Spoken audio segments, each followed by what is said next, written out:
কিছু কিছু লোক মানুষকে জান্নাতে পৌঁছায় দেয়।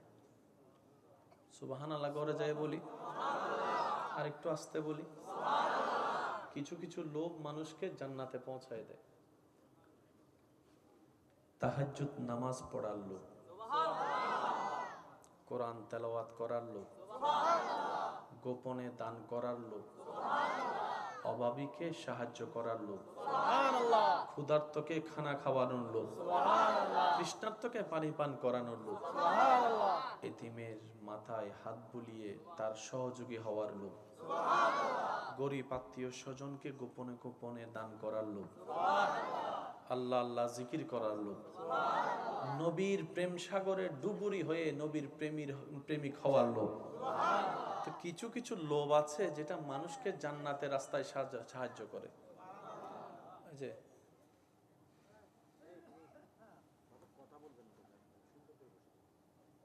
একজন আরেকজনের উপর বসছেন, আরে ফোন দিই তখন নিচে বই গিয়ে এখানে সাইড করি দাও না, এবার বইবার লাই হতা বা তোমারে মামলা টামলা দি ফেলায় হওয়া না যার দেশের অবস্থা ভালো না। বাস একবার বলি মারহাবা। এবার আপনারা সবাই আমার দিকে তাকান, আমি আপনাদের দিকে তাকাচ্ছি। আল্লাহ তাআলা আপনার চুলের আগা থেকে শুরু করে পায়ের তলা পর্যন্ত আপনার আমাদের যে বডিটা বানিয়ে দিয়েছেন, এটা সম্পূর্ণটাই রবের কুদরতের নিদর্শন। যেইগুলা আপনার আমার সচরাচর চোখেও লাগে না, মনোযোগ দেওয়ার সময়ও হয় না, এমন অনেক কুদরতে ইলাহি আপনার আমার ভিতরে আছে। আপনি সারাক্ষণ সারাটা দিন নিজের খেয়াল করা ছাড়াই চোখের পলক অটোমেটিক পড়তেই থাকে। এই চোখের পলক যদি পড়া বন্ধ হয়ে যায়, মানুষ আর চোখে দেখার সুযোগ পাবে না, পুরা চোখ জ্বলতে থাকবে, চোখে অশান্তি লাগা শুরু হবে। এই চোখের পলকটা আল্লাহ তাআলা আপনার আমার ব্রেনের সাথে সম্পৃক্ত না রেখে নিজের কুদরতের সাথে সম্পৃক্ত রেখেছেন। যেমন আপনার ইচ্ছা করা ছাড়া হাত নড়বে না, আপনার ইচ্ছা করা ছাড়া আপনার পা লড়ে না, আপনার ইচ্ছা না করলে আপনার মুখ লড়ে না। অনেক সময় এসে অনেকে কথা বলার জন্য জোর করে, কিন্তু আপনার কথা বলার ইচ্ছা নাই। এই যে আপনি চুপ করে রইলেন, হাজার গুতাইলেও আপনার মুখ থেকে কথা আসে না, কারণ আপনার মুখের সাথে সম্পর্ক আপনার ব্রেনের সাথে, মনের সাথে। আল্লাহ তাআলা আপনার আমার দেহের ভিতরে কিছু কিছু জিনিসকে ব্রেনের সাথে সম্পৃক্ত করে দিয়েছেন, আর কিছু কিছু জিনিসকে আল্লাহ নিজের কুদরতি হুকুমের সাথে সম্পৃক্ত করে রেখেছেন। সুবহানাল্লাহ। আমি শ্রদ্ধার সাথে বলছি, আমার ভাইয়ের একটু মনের কান দিয়ে শোনার চেষ্টা করবেন, কারণ নিয়ামত বুঝলে তো শুকরিয়া আদায় করাটা আমাদের জন্য সহজ হবে। আল্লাহ তাআলা আপনার আমার হাতকে, পাকে, সমস্ত কিছুকে আমাদের কন্ট্রোলে রেখেছেন। মন চাইলে বাম হাত তুললেন, মন চাইলে ডান হাত তুললেন, মন চাইলে আঙ্গুল একটা তুলে দিলেন, মন চাইলে 5টা আঙ্গুল তুলে দিলেন, কিন্তু আপনি ইচ্ছা করে চাইলেও নিজের চোখের পাতাকে কন্ট্রোল করতে পারবেন না। হয়তো আপনি চোখ বন্ধ করে রাখতে পারবেন। অনেক সময় দেখবেন ছোট্ট বাচ্চাদেরকে যদি চোখ বন্ধ করতে বলে, তারপরেও চোখের পাপড়িগুলা নড়াচড়া করতে থাকে, জোর করে বন্ধ রাখা যায় না। রব বলে যে বান্দা, তোর চোখের এই বন্ধ হওয়াটা খুব জরুরি চোখ সুন্দর ঠিক থাকার জন্য, কিন্তু আমি যদি সেটা তোর ব্রেনের সাথে সম্পৃক্ত করে দিই, তাহলে তোর মনোযোগ দিয়ে দিয়ে চোখের পলক ফেলতে হবে, আর তুই কাজ করতে পারবি না, ব্যবসা করতে পারবি না, হাঁটতে তুই পারবি না, সংসার তুই করতে পারবি না। সুবহানাল্লাহ বলতে থাকি, তোর সাধারণ জীবনটা একদম আযাবের জীবন হয়ে যাবে। মনোযোগ দিয়ে দিয়ে চোখ খুলতে হবে, চোখ ফেলতে হবে, চোখ খুলতে হবে, চোখ ফেলতে হবে, তাও আবার সেকেন্ডে, মিনিটে হলে কথা ছিল, ঘন্টায় হলে কথা ছিল। বান্দারে, আমি তোর জীবনকে কষ্টের মধ্যে ফেলবো না, লা নুকাল্লিফ, আমি কষ্টের মধ্যে ফেলবো না, তোর চোখের পাপড়িটা আমি রবের কুদরতি হুকুমের সাথে সম্পৃক্ত করে দিলাম। সুবহানাল্লাহ। বান্দারে, তোর হার্টবিট না চললে তুই বাঁচতে পারবি না। হার্টবিটের সাথে তোর বাঁচার সম্পর্ক। এই হার্টবিটটা তোর কন্ট্রোলে রাখি নাই। তোর হার্টবিটটাকে প্রতি সেকেন্ডে যে পাম্পটা করা, এই পাম্পটা আমি আল্লাহ কুদরতি দায়িত্বের মধ্যে নিয়ে নিলাম। বান্দারে, তোর খিদা লাগলে তুই খাবি, হাতটা তোর কন্ট্রোলে দিলাম। তরকারি কোনটা নিবি কি নিবি না তোর পছন্দের উপর ছেড়ে দিলাম। কোনটা তোর ভালো লাগবে, কোনটা তোর খারাপ লাগবে, মুখের স্বাদের মধ্যে আমি ছেড়ে দিলাম। কিন্তু তুই যখন ডোকটা গিলে ফেলবি, খাবারটা যখন পেটে যাবে, পাকস্থলিতে যাবে, ওই খাদ্য হজম করার দায়িত্ব আমি তোকে দিই নাই। সুবহানাল্লাহ বলি। খাদ্য হজমের দায়িত্ব, ডিউটি আমি তোকে দিই নাই, এটা আমি আল্লাহ নিজের কুদরতি ব্যবস্থাপনায় রেখে দিয়েছি। সুবহানাল্লাহ। ওই খাবার থেকে তোর শরীরের উপকারী জিনিসগুলোকে আলাদা করে অপকারী জিনিসগুলোকে বের করে দেওয়ার দায়িত্ব আমি রব নিজে নিয়ে নিলাম। সুবহানাল্লাহ। বান্দা, তোর কিডনির দায়িত্ব আমার, পাকস্থলীর দায়িত্ব আমার, হার্টের দায়িত্ব আমার, তোর রক্তনালীর দায়িত্ব আমার, তোর রক্তের দায়িত্ব আমার, তোর শরীরের ক্যালসিয়ামের দায়িত্ব আমার, তোর বিতর্গত সবকিছুর দায়িত্ব আমি নিয়ে নিলাম। বলেন না সুবহানাল্লাহ। বান্দারে, রাত্রেবেলা তুই সারাদিন পরিশ্রম করে যে শরীরের ক্লান্ত শরীর নিয়ে তুই ঘুমাতে যাবি ঠিকই, ঘুমটা তুই চাইলে আনতে পারবি না। অনেকে বিছানার মধ্যে নিয়ে ছটপট করতে থাকে, ঘুম আসে না বলে। মনে রাখবেন, শোয়াটা আমাদের কাজ, বসাটা আমাদের কাজ। ঘুম কখন চোখ লেগে আসে কেউ বলতে পারে না, কেউ বলতে পারে না। কয়টায় শুয়েছে এটা বলতে পারে, কয়টায় চোখ লেগেছে কেউ বলতে পারে না, কেউ বলতে পারে না। আর ঘুম না হলে শরীর ভালো থাকে না, শরীর ভালো না থাকলে কাজ করা সম্ভবপর নয়, মন মানসিকতাও ভালো থাকে না। রব বলে যে তুই শুবি, তুই বসবি, তোর চোখের মধ্যে মায়া করে হাত বুলাই দিয়ে ঘুমের ব্যবস্থা আমি রবই করে দিব। তিনি আমাদের রব্বুল আলামিন। যদি কষ্ট না হয় আওয়াজটা একটু বড় করে দেন। তিনি আমাদের রব্বুল আলামিন। বেশিরভাগ দায়িত্ব আল্লাহ নিজে রেখে দিয়েছেন। আজকে দুপুরে আল্লাহর দয়ায় যারা যারা ভাত খেয়েছেন তারা একবার বলি মারহাবা। যদি প্রশ্ন রাখি, ভাইয়া ভাতটা কোত্থেকে, বলে যে চাউল থেকে। চাউলটা কোথায় ছিল, বলে যে ড্রামে বা বস্তায় ছিল। এটা কোথায় ছিল, দোকানে ছিল। দোকান থেকে আসলো কোত্থেকে, মিল থেকে। মিল আসলো কোত্থেকে। যখন খবর নিয়ে দেখা যায় এই এলাকায় আপনি আজকের দুপুরের যেইটুকু ভাত খেয়েছেন, এই ধানটা চাউলটা আল্লাহ তাআলা আপনাকে আজকের দিনে দুপুরে খাওয়ার জন্য ৬-৭ মাস আগে উত্তরবঙ্গে কোন একজন কৃষককে আল্লাহ মাথায় নামিয়ে দিয়েছেন, মাঠে নামিয়ে দিয়েছেন। তার ভিতরে একটা কৃষি কাজের প্রেম ঢুকিয়ে দিয়েছেন, কৃষি কাজ করার একটা চাওয়া ঢুকিয়ে দিয়েছেন। আমাদের সমাজে বর্তমানে তো কৃষি কাজের কোনো দাম নাই, অথচ সবচাইতে সম্মানিত পেশা হচ্ছে কৃষি কাজ করা। যেই কাজকে নবী রাসূলের মতো গ্রেটেড বান্দারা পর্যন্ত সম্মানের সাথে আপন করে নিয়েছেন। সুবহানাল্লাহ। দুর্ভাগ্য আমাদের, আমরা কৃষি কাজকেও সম্মান দিতে জানি নেই।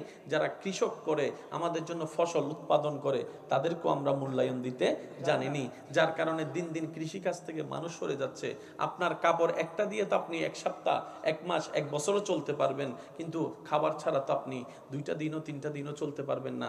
তাহলে সেই খাবার যে কৃষকরা উৎপাদন করছে রোদে শুকিয়ে বৃষ্টিতে ভিজে, তাদেরকে উপযুক্ত সম্মান যদি দিতে না জানি, সামনে আর কৃষক মাঠে নামবে না।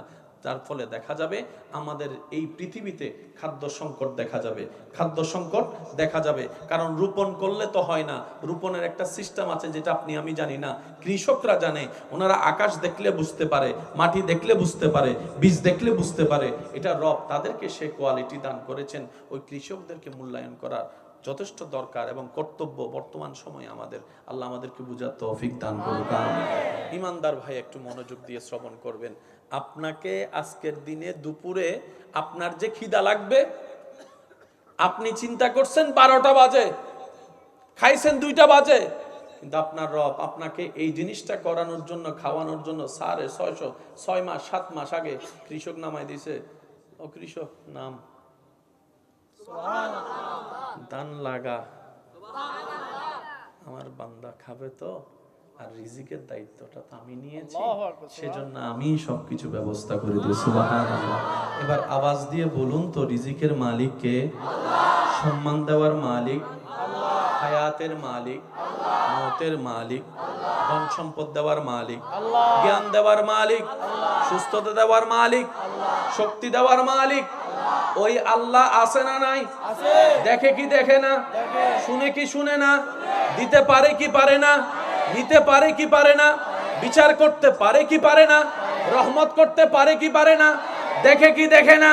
তো সেই আল্লাহ যার কাছে আছে তার কোনো টেনশন থাকে না।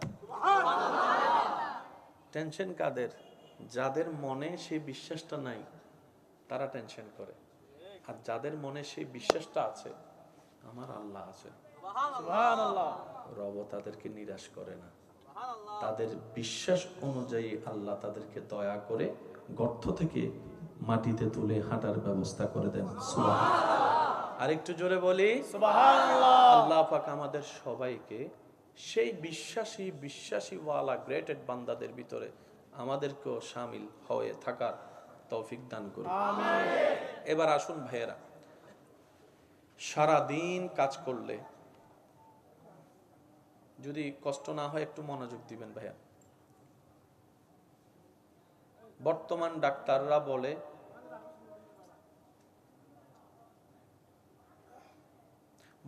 ডাক্তাররা বলে যদি সুস্থ থাকতে চাও এমন ভাবে পরিশ্রম করো যেন শরীর থেকে ঘাম ঝরে। সুস্থ থাকতে গেলে শরীর থেকে ঘাম ঝরতে হবে, পরিশ্রম সেভাবে করতে হবে। যার কারণে যে সমস্ত মানুষ শরীর থেকে ঘাম ঝরার মতো কোনো সুযোগ নাই তারা কি করে, কিছু কিছু জিনিস কিনে ফেলে দৌড়ানোর জন্য। রুমের মধ্যে সে দৌড়ানোর কি একটা জানি নাম, ওইটাকে রেখে ওইটার উপর দৌড়াইতে থাকে, গাম জড়াইতে থাকে, দৌড়াইতে থাকে, গাম জড়াইতে থাকে। একটু বুঝে উত্তর দেন না রে ভাই। কোটি কোটি টাকার মালিক ডাক্তার বলে যে সুস্থ থাকতে চাইলে দৌড়াইতে হবে, হাঁটতে হবে, শরীর থেকে ঘাম ঝরতে হবে। ইশারায় বলছি, বুঝে নেন। অনেকে বডি বানানোর জন্য বিভিন্ন জায়গায় গিয়ে কত টাকা নষ্ট করে, কত চেষ্টা করে, কত খাবার খায়, কত ডাইটিং করে। আর যারা মাটি কাটে নমাতে, যারা মাটি কাটে তাদের শরীর কেমন? Body builder. যারা মাটির থেকে আপনার নদী থেকে যারা বালি তুলে তাদের বডি গুলা দেখবেন,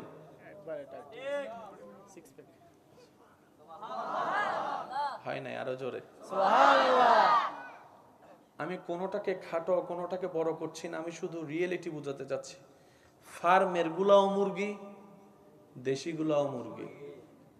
যদি আপনারা আমার সাথে একমত হতে চান হতে পারেন। ফার্মের মুরগি রান্না করার পরে এক স্টাইল হয়, স্বাদ। দেশি মুরগির ঝোলের স্বাদ আরেক রকম। মশলা যদিও এক, কিন্তু সিস্টেম স্বাদের ভিন্নতা। ফার্মের মুরগিগুলা ধরার আগেই ছুটে যায়, আর দেশি মুরগিগুলা টানলো, কথা বলে না। গ্রামর ফুয়াজুন গ্রাম মেদি মেডির ধাক্কা হাইয়ের বড় হয়, আর স্বর্গ ফুয়াজুন বড় হয় এক না। গ্রামে ভয় যদি না হাডুডু খেলাম দিল্লে করে মারে, আর গুণ তুই দেবে বুঝ মাথাও না, ঠিক না বেটে। কি বুঝাতে চাচ্ছি? মানুষ গ্রাম পছন্দ করে না, শহর অভিমুখী চলতে থাকে। কিন্তু আল্লাহ তাআলা যেই নিয়ামতগুলো রেখেছেন, যেই গ্রামকে আমরা দাম দিই না, গ্রামের মানুষকে দাম দিই না, যেই পরিশ্রমী ব্যক্তিকে আমরা দাম দিই না, সে যেই বালি তুলনেওয়ালাকে দাম দিই না, মাটি কাটনেওয়ালাকে দাম দিই না, বাস্তবতা দেখা যায় হাজার কোটি টাকার মালিকের ওয়ালার শরীরের সুস্থতার চাইতো ডেইলি 24 ঘন্টা যারা বিভিন্ন টাইমে কাজ করে, শারীরিক পরিশ্রম করে, কসরত করে, তারা হাজার গুণে সুস্থ আছে। মাথায় রাখবেন, কাউকে হেয় করবেন না। এতে রিক্সাওয়ালা, এতে ভ্যানগাড়িওয়ালা বুঝেন না, যারা বেশি ওই আরামে থাকে তাদের শরীরে রোগও একটু নিম্নমাতে।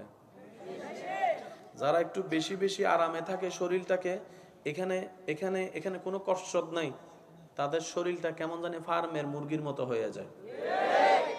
রোগ প্রতিরোধ ক্ষমতার সাথে যুদ্ধ করে টিকতে পারে না। আর যারা মাঠে টাঠে বিলে কাজ করে আমার ভাইয়েরা সৌভাগ্যবান, ওনাদেরকে শরীরের মধ্যে দেখবেন যে ফিটফাট অবস্থায় আছে। আর যত বড় বড় রোগ হয় এই দলের বেশি হয়। ওই রকম খেটে খাওয়া মানুষের তেমন কোন রোগ। এবার কোরআন ডাক দিয়ে বলে, ফজরের নামাজটা আদায় করে আমি আল্লাহর উপর ভরসা করে রিজিক তালাশে তোমরা বের হয়ে যাও। কোন টাইমে? জোরে বলেন। আর আর ফজর ওদের 10টা বাজে।